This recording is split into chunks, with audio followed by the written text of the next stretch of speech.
So when people are calling to check status on a repair or to schedule a repair, one of the common or most common questions we get asked is, how long is it going to take? What's the average repair time on a collision vehicle right now? The average repair right now is between 15 to 20 business days. Okay. And the reason that is once a car comes in, it has to be taken apart, inspected, measured. That needs to be sent to the insurance company. The insurance company will take time to review our documents, our photos, and that could take a few days. So really, until we get an approval back, an acceptable approval to repair the vehicle, we do need to order parts. That takes a few days. So really, in order to get your car started, it'll probably take 2 weeks to do that. Wow.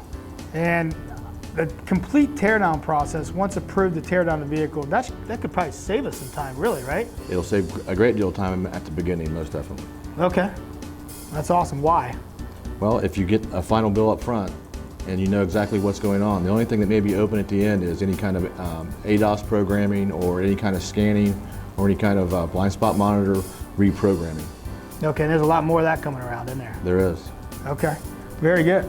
So what we try to do is tear down the vehicle, this is what I'm hearing, tear down the vehicle completely, write one complete estimate to try to eliminate as many supplements as possible. Because if you don't tear it down, you don't write a complete estimate, you could have 2, 3, 4, 5 supplements maybe. And that takes time. Most time, and the reason why you have a supplement, because something potentially was missed, maybe a part wasn't identified correctly, or the insurance company did not approve it. Or the insurance company didn't approve it, and they made us go through the steps of one part at a time to prove that this is actually what needs repaired. Correct. Okay, because we want to fix parts correctly the first time around, right? Correct. We want to make sure it's at pre-accident condition once you get it back. Oh, this is good, pre-accident condition. Okay, this is good, because I've been impressed by this. I've been working with Dennis now for how long? Thanksgiving of last year. Almost, yeah, darn near a year, almost our year anniversary, and I've been impressed. We've made it. We've made it. So we've got something called diminished value, which I've heard things about. I never actually received or seen any of my customers receive a diminished value check. An actual check, not a check mark, an actual check, a check you take to the bank, a check that you are paid by an insurance company because your vehicle loses value because of an accident or a report that's filed. Can you elaborate any more on that? Or I'm impressed by how customers are floored and impressed. What happens is, after your car's in an accident, okay, 3 things happen. It needs to be repaired, and it's going to lose value. Because what the car dealer will do is they will pull a Carfax on your vehicle. And once it's been in an accident, you know, for example, if you have a 2015, you know, Chevy, whatever, and it's worth $10,000, and it's been in an accident, they're going to knock 25% off that vehicle. It doesn't matter the severity of the accident, they just know it's been in an accident, so that's what's going to happen. In the state of Ohio, there's a law that that insureds and claimants should be able to receive diminished value of what the vehicle is worth. Sometimes to get that value is tough, but we can help with that. And there are 3 types of diminished value, to be honest. The value of the vehicle, the second one is what the insurance company doesn't pay for, and then the third would be the quality of the shop. So when you're taking the consideration of what shop you're going to, you might want to make sure that they do a good job.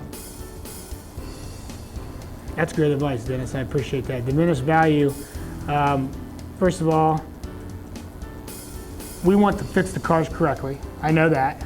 If we can't fix it correctly, we advise not to fix it.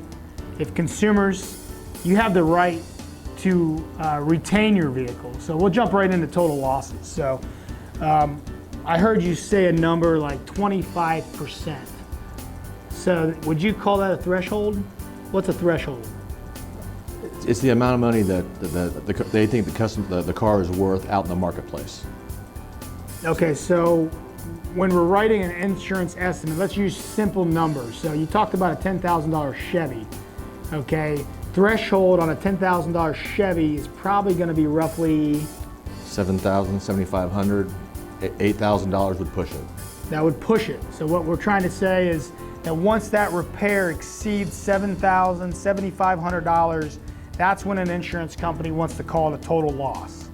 Okay, and a vehicle that's, I don't want to say inexpensive, but fairly inexpensive, like a $10,000 vehicle, there's not enough wiggle room, or there's not going to be enough hidden damage to where we should attempt to save that vehicle.